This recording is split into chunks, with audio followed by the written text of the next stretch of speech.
L'inconnu sortit de l'eau tel un spectre aquatique, pieds nus et arborant les cicatrices de son périple. Il fendait tel un ivrogne la brume qui s'accrochait par filaments à la Seiki.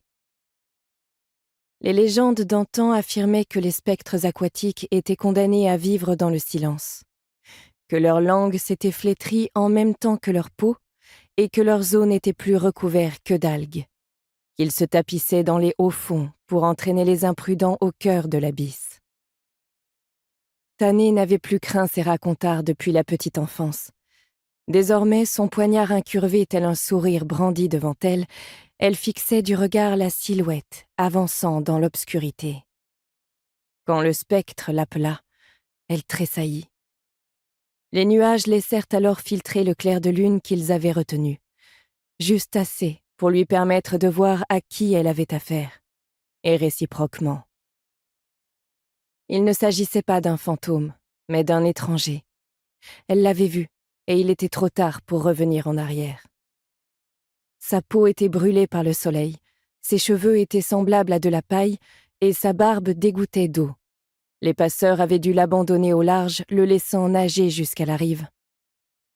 Il ne savait manifestement rien de sa langue, mais elle comprenait suffisamment la sienne pour deviner qu'il réclamait de l'aide, qu'il voulait voir le seigneur de guerre de Seiki.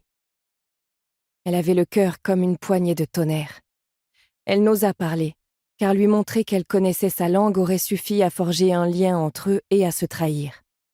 À trahir le fait que, si elle était présentement témoin de son crime, il l'était également du sien. Elle aurait dû vivre en recluse, bien à l'abri derrière les murailles de la maison sud, prête à s'élever, purifiée pour le jour le plus important de son existence. À présent, elle était salie, souillée par-delà toute rédemption. Tout ça parce qu'elle avait voulu s'immerger une fois encore dans la mer avant le jour de la sélection.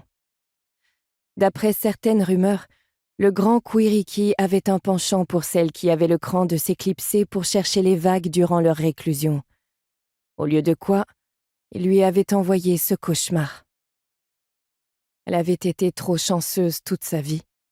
C'était son châtiment. Elle tint l'étranger à distance à l'aide de son poignard. Confronté à la mort, il se mit à trembler.